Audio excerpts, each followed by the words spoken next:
विकास कुमार सिंह हुआ और मैं महासचिव हुआ Bihar fly ash brick industries association. Sir, जैसा कि आज मीडिया टीम आज आपके पास पहुंची है जानने के लिए कि फ्लाई एश ब्रिक्स ये बेसिकली एक नया नाम है, अगर देखा जाए तो बिहार के लिए एक नया नाम है जो कह सकते हैं। कब इसका शुरुआत आपने किया और आज इस तरह से नववर्ष 2026 चल रहा है, क्या कुछ खास रहा है इतने वर्षों में? देखिए, फ्लाई एश ब्रिक बहुत नया नाम तो नहीं है ये पुराना, और बिहार में भी लगभग पिछले 15-20 सालों से ये फैला हुआ है। दरअसल जैसे जैसे जनसंख्या बढ़ती गई तो क्षेत्रफल आपका सिमटता गया, घनत्व आपका जनसंख्या घनत्व बढ़ता गया।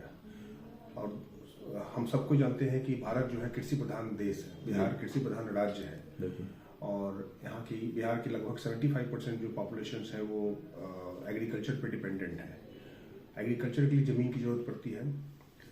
जो हमारा परंपरागत ईंट जिसको लाल ईंट हम लोग बोलते हैं, उसके लिए सिर्फ और सिर्फ उसका रॉ मटेरियल मिट्टी है, और जो मिट्टी है वो आपका ऊपरी परत होता है, जो उर्वरक मृदा जिसको बोला जाता है वो मिट्टी है, उसका इस्तेमाल किया जाता था।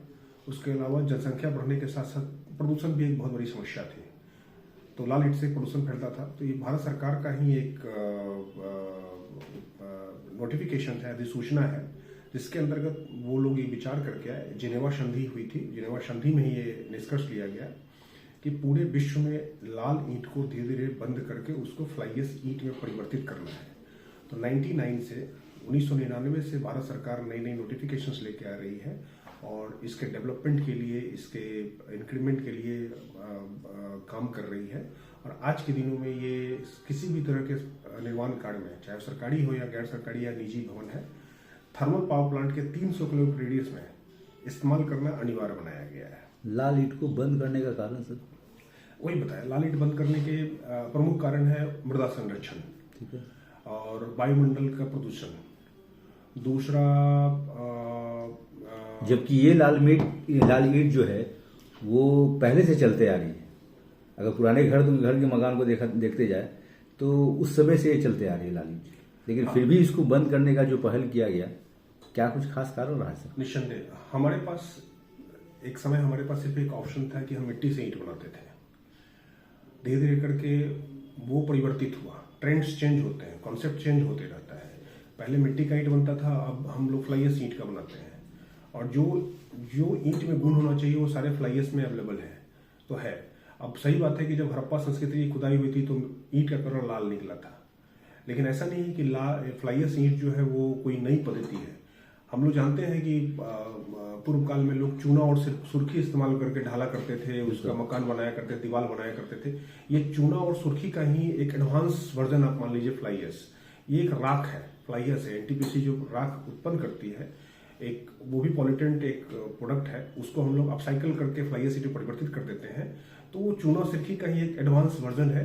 तो फ्लाई एश भी कोई नई नहीं है, पुरानी पद्धति है, और लोग इस्तेमाल कर रहे हैं, और बहुत सारे फायदे हैं इसके हैं। आज बहुत सारे फायदे हैं, लेकिन अगर फायदे तो है सर, समझ रहा हूँ, लेकिन अगर देखा जाए तो क्या आम लोगों के लिए फ्लाई एश ब्रिक्स है पूरी तरह से? बिल्कुल है। देखिए, कीमत की बात करें तो सर हम दोनों बात कर लेते हैं। देखिए, होता क्या है ना कि जो हम लोग भारतीय मानसिकता है ना, हम लोग इनर्शिया माइंडसेट के होते हैं, हम लोग चेंजेस को अडॉप्ट नहीं करते हैं, विद्रोह करते हैं जी। परेशानी हम लोग के साथ यहाँ होती है। अब चूंकि लाल ईंट शुरू से चलता आ रहा है तो लोग उसको चेंज नहीं करना चाहता है।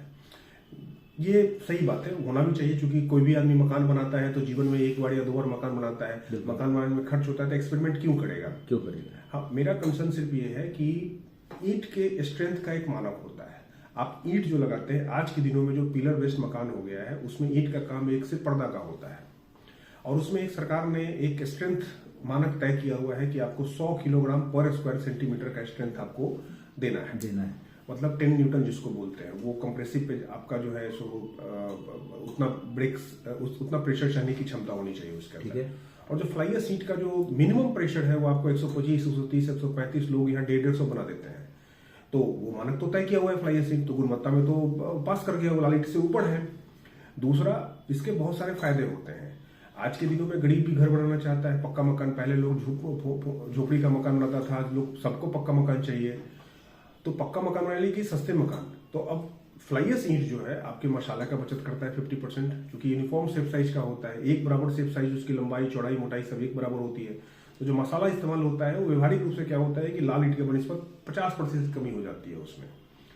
जो मेशन वर्क करता है, जो मिस्त्री काम करता है, वो उसका जो कैपेसिटी है वो बढ़ जाता है, वो लगभग 50% ज़्यादा काम करता है, ज़्यादा ईंट इस्तेमाल करता है। उसके अलावा बहुत सारे फायदे, हीट रेसिस्टेंट है, फायर रेसिस्टेंट है, आपको थर्मल रेसिस्टेंट है, अर्थक्वेक रेसिस्टेंट है। तो ये जो सारे फायदे हैं, ये साउंड इंसुलेटेड ये ईंट है, डैम कभी नहीं लगता है इसमें, नूनी तूती जो होते हैं फंगस वो कभी नहीं लगता है। तो ये सारे फायदे इस फ्लाई एश ईंट में है। एक बार लोग बनाता तो है, आप ये कहना चाहते हैं कि पूरी तरह से प्रभावशाली है, पूरी तरह से रोकथाम है, पूरी तरह से शक्तिशाली है। बिल्कुल बिल्कुल। अगर वैसा नहीं होता तो जो सेंट्रल विस्टा अपना दिल्ली का बना हुआ है, नया संसद भवन जिसको बोलते हैं, वो फ्लाई एश ईंट का बना हुआ है, तो सरकार उसको प्रमोट ही नहीं करती। सरकार तभी उसको प्रमोट कर रही है जब उस सारे पैरामीटर पे खड़ा उतर चुका है। अब सब पैरामीटर पे ये सर्वोत्तम है, सबसे उत्तम है, तब जाकर इसको सरकार ने इंप्लीमेंट किया। बिहार की बात करेंगे तो बिहार में लगभग आज के दिनों में 10,000 से ऊपर सरकारी भवन जो है बन चुकी होंगी, मेरा अनुमान है, उससे ऊपर ही बना होगा। पटना में बड़ी बड़ी भवनें जो है, हमारा पटना का IIT है वो इस ईंट का बना हुआ है, आज 15 साल से खड़ा है, बड़े दस्तूर खड़ा है, अच्छा से कार्य कर रहा है। बिहार म्यूजियम है, उसमें फ्लाई एश ईंट का इस्तेमाल किया गया है। ज्ञान भवन और बापू सभागार जो बनाया हुआ फ्लाई एश ईंट का बना हुआ है। अपना जो पुलिस मुख्यालय जिसमें पुलिस आम जनता को सुरक्षा देती है, हम वहाँ फ्लाई एश इस्तेमाल किया हुआ है, हम ईंट जो है वहाँ पुलिस को सुरक्षा दे रही है। उसके अलावा आपको पटना मीठापुर में जितनी भी भवनें बनी हुई है, मौलाना मजरूल हक से लेकर के कृषि विभाग से लेकर के जितना भी आपका वो मैनेजमेंट कॉलेजेस जितने बने हुए हैं, चाणक्य लॉ यूनिवर्सिटी बना हुआ है, सब फ्लाई एश ईंट का बना हुआ है, मधेपुरा यूनिवर्सिटी, इस तरह से अनगिनत भवनें बन रही है। PMCH भी इस ईंट का बन रहा है। तो सरकार ने एक मानक तय किया, उस पैरामीटर पे खड़ा उतर रहे हैं, तो वो लग रहा है आज के दिनों में। सर, आपने जितना भी उदाहरण दिया सब सरकारी भवनों की बात की। अगर हम बात करें घरेलू भवनों की, घर के भवन की, क्या कुछ उस पर कहना बिल्कुल चाहिए? बिल्कुल। आज के दिनों में समय जो पहले की तरफ परिस्थिति चेंज हुई है।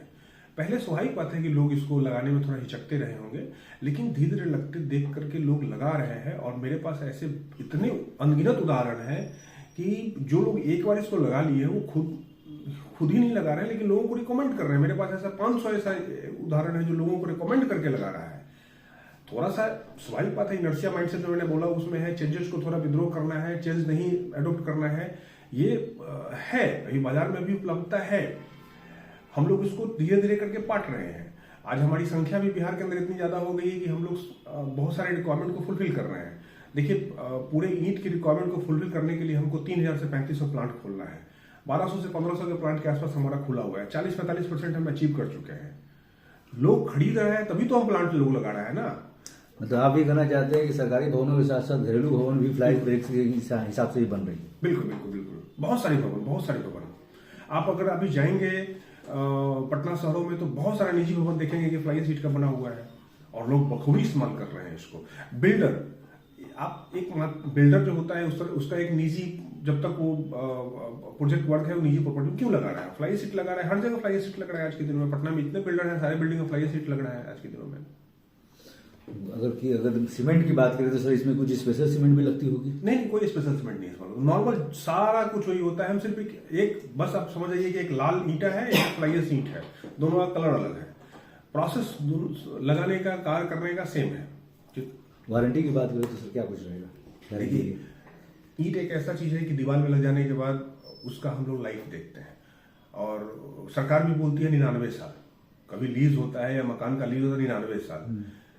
जो एस्थेटिक लाइफ है फ्लाई एश ईंट का, सौंदर्य काल वैज्ञानिक रूप से सिद्ध हो चुका है 200 साल से ऊपर। 200 साल से ऊपर। फ्लाई एश ईंट में सबसे बड़ा गुण क्या है ना, जो लाल ईंट में नहीं है। आज जो फ्लाई एश ईंट का स्ट्रेंथ हम जो बना करके दे रहे हैं, फ्लाई एश स्ट्रेंथ मान लीजिए 100 किलोग्राम स्क्वायर सेंटीमीटर, मान लीजिए एक्स है, तो 10 साल के बाद वो उसका स्ट्रेंथ बढ़ करके एक्स स्क्वायर हो जाएगा। ये फ्लाई एश ईंट का गुण है। एज ए टाइम स्पेंड उसका जो स्ट्रेंथ है वो इंक्रीज करता है।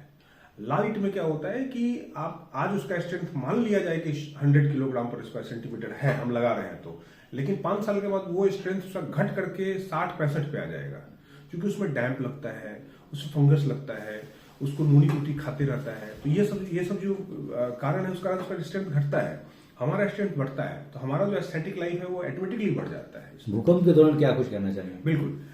अर्थक्वेक रेसिस्टेंट हमारा ये फ्लाई एश ईंट है। बिहार हमारा अर्थक्वेक प्रोन जोन में आता है, आपको बिल्कुल। पता है कि नेपाल के नजदीक में बिहार हमारा कभी भी। बिल्कुल। और फ्लाई एश ईंट चूंकि वजन में हल्का होता है, इसमें वाटर ऑब्जर्वेशन की जो कैपेसिटी है वो बहुत कम है, कम पानी ऑब्जर्व करता है, तो जो डेड लोड होता है मकान का वो हमेशा लाल ईंट के बनिस्बत बहुत कम होता है, लगभग 50% का कम होता है। इसकी डेंसिटी और लाल ईंट का डेंसिटी दोनों में बहुत फर्क है। लाल ईंट की डेंसिटी बहुत ज्यादा है, फ्लाई एश की डेंसिटी बहुत कम है। वो जिस कारण से जब हम मकान बनाते हैं तो सरिया का इस्तेमाल कम होता है, हमारा सरिया का इस्तेमाल कम होता है, तो उसी हिसाब से मकान का डेड लोड भी कम हो जाता है। तो हमारा ये अर्थक्वेक रेसिस्टेंट भी इसको हम लोग बोलते हैं। अर्थक्वेक रेसिस्टेंट भी है पूरी तरह। बिल्कुल बिल्कुल बिल्कुल। साउंड इंसुलेटेड है, आपका एक अलग गुण है साउंड इंसुलेटेड। हम यहाँ से बात कर रहे हैं, बाहर कुछ आवाज सुनाई नहीं देगा, साउंड इंसुलेटेड है। तीसरा है, सबसे जो मेजर फायदे हैं बिहार के लिए वो है ये आपका जो एयर कंडीशन का इस्तेमाल हम करते हैं तो इसमें करने की जरूरत नहीं करेगा, टेम्परेचर को मेंटेन करता है। गर्मी के महीने में क्या होता है कि बनस्पत ये मकान को ठंड रखता है, और उसके बाद जाड़े के महीने में बनस्पत एक गर्म रखता है मकान को। तो जो घर में लोग एसी लगाते हैं तो बाहर जो ग्रीन हाउस गैसेस उमिट होता है उससे इसका बचाव होता है। तो कुल मिला के फ्लाई एश ब्रिक्स जो है वो एक भवन के लिए बहुत ही बेहतरीन है, बहुत ही प्रभावशाली है, बहुत ही सुरक्षात्मक तो है पूरी तरह से, सिक्योरिटी के लिए बहुत बेहतर है। बिल्कुल बिल्कुल। अब अगर नहीं होता तो प्रधानमंत्री कार्यालय, नीति आयोग, पर्यावरण विभाग, एमएसएमई इसको क्यों प्रमोट करती, सरकार इसको क्यों प्रमोट करती, नोटिफिकेशन लेके आ रही है। जी सर, क्योंकि मैं इसलिए बार बार आपसे पूछ रहा हूँ क्योंकि आप जहाँ भी जिस जगह बता रहे हैं वो सरकारी भवनों के बारे में बता रहे हैं हम सर। ये न्यूज हर वर्ग के लोगों को भी देखना है, हर वर्ग के लोग भी ये न्यूज देखेंगे, हर घर के लोग भी ये न्यूज देखेंगे। घर के लोगों के लिए आप क्या कुछ संदेश देंगे? अब यहाँ पे नाम लेना तो ठीक नहीं है किनका मकान बना है, लेकिन मैं अभी बैठे बैठे मतलब 50-60 आदमी का नाम बता दूंगा जिन्होंने मकान बनाया है और बड़े खुश हैं आज के दिनों में। और जिन्होंने भी मकान बनाया है वो लिटरली बहुत खुश हैं, और वो खुशी नहीं है सिर्फ इस बात के लिए खुश नहीं है कि उनका ईंट है, उनको समझ में आता है कि भैया 10 साल पहले हम ईंट लगाए, अभी तक हमारा डैम्प नहीं किया, बाथरूम में डैम्प नहीं कर रहा है तो उनका दीवार बचा हुआ है। कोई भी ईंटा बनाएंगे, कितना भी बढ़िया मकान बनाएंगे, लाल ईंटा से बनाएंगे, आपका बाथरूम जो है वो डैम्प करेगा ही करेगा, नहीं कर रहा है। दूसरा, बिहार जैसा गर्म क्षेत्र, आज के दिनों में गर्मी के महीनों में यहाँ टेम्परेचर 45 डिग्री चला जा रहा है, 45 डिग्री आपका टेम्परेचर चला जा रहा है। उन जगहों पे बड़ा कंफर्टेबली पब्लिक यहाँ रह रही है, वो सेटिस्फाइड है। जब गर्मी में मकान घर के अंदर जाती है, उसका मकान ठंडा मिलता है तो संतुष्ट हो जाता है मकान, अरे भाई हाँ हमने पैसे लगाया है तो आज हम खुश हैं। दूसरा कि सबसे इंपॉर्टेंट क्या है कि कोई भी मकान बनाते हैं, कोई भी कंस्ट्रक्शन वर्क होता है तो सबसे कम पैसा अगर इस्तेमाल किया जाता है उसमें, मैं अगर रॉ मटेरियल की बात करूं तो ईंट है सबसे कम पैसा। आप उसका अगर देखेंगे तो हमको लगता है 4 से 5% आप अपने प्रोजेक्ट कॉस्ट का बजट से बीच में खर्च करते हैं, लेकिन सबसे ज्यादा कुछ दिखता है तो ईंट ही दिखता है। सबसे ज्यादा मकान में क्या दिखेगा, ईंट दिखेगा, और सबसे ज्यादा लोग कंसर्न ईंट के लिए होता है। आज के दिनों में हमारा एक माइंडसेट है कि जब मकान बनाते हैं तो हम सरिया ठीक है कंपनी का नाम ले लिया, पता नहीं वो क्या है नहीं है, सीमेंट सिर्फ कंपनी के नाम पे हम ले लिए, लेकिन ईंट को हम ठोक बजा कर लेते हैं, नहीं ईंट हमारा मजबूत होना चाहिए। हाँ, सबसे ज्यादा कंसर्न उनका ईंट की तरफ होता है और सबसे कम पैसा लगता है। और ये जो सबसे कम पैसा वाला चीज है ईंट, आपके हर चीज में बचत करवाता है, आपके सीमेंट में बचत कराता है, आपके एग्रीगेट्स गिट्टी जो होता है वहां बचत कराता है, आपके बालू में बचत कराता है, वो आपका लेबर कॉस्ट बचाता है, वो आपका जो सरिया है उसमें बचत कराता है आपका, तो इस सब कुछ बचत कराता है, आपका टाइम जल्दी कंप्लीट कराता है। दूसरा है इसमें प्लास्टर करने की जरूरत नहीं है, आप डायरेक्टली वॉल पुट्टी कर सकते हैं, पीओपी कर सकते हैं। थोड़ा बजट भी बता दीजिए, क्या चीज का बजट, प्राइस? हाँ प्राइस देखिए, प्राइस हर जगह डिपेंड करता है रॉ मटेरियल के अकॉर्डिंग। अब बिहार के अंदर लेंगे तो पटना का जो प्राइस है हो सकता है कि वो नॉर्थ में जाएंगे तो वो प्राइस डिफर करेगा, लेकिन आज के दिनों में प्राइस हमारा लाल ईंट से लगभग 25 से 30 पैसा पर पीस कम है एवरेज, आप उसको 50 पैसा ही मान सकते हैं। हमारा हर जगह प्राइस में भी कम है पैसा, प्राइस में भी कम है हमारा। क्या कहना चाहते हैं उन वर्ग के लोग, जो मध्यम वर्ग और निम्न वर्ग के लोग हैं, जो ये भी सोचते हैं कि भाई हमारा घर जो बने तो बहुत बेहतरीन बने और बहुत ही प्रभावशाली बने और बहुत ही सही बने, सिक्योरिटी के साथ ही बने, ऐसे में फ्लाई एश ब्रिक्स क्या संदेश देना चाहता है उन वर्ग के लोगों के लिए? हाँ, हम आपको जो निम्न मध्यम वर्गीय लोग हैं, आज के दिनों में बहुत सारा गांव में हमने देखा है कि मकान तो बन गया है लेकिन उसमें प्लास्टिक नहीं हुआ है, उसका प्लास्टर नहीं किया गया है। निसंदेह धन का अभाव, बहुत सारी परेशानियां रही जिस कारण से नहीं हो पाया है। जी। अब चूंकि हर कोई कहता है कि जब आप ईंट घर बनाते हैं तो आपको प्लास्टर करना मैंडेट है, नहीं तो क्या करेगा कि वो पानी डैम्प करेगा आपका, उसमें फंगस लगेगा, रुई तुती लगेगा, बहुत सारा चीज है, सेफ्टी भी बहुत ढंग से नहीं अच्छा हो पाता है। वैसे जगहों के लिए बताते हैं कि फ्लाई एश शीट आप लगाएं और प्लास्टर नहीं करवाएं। आप अच्छा मकान बनाएं, बड़े बड़े बिल्डिंग बनाएं, आप महल बनाएं, आप फ्लाई एश शीट में आप प्लास्टर नहीं करें।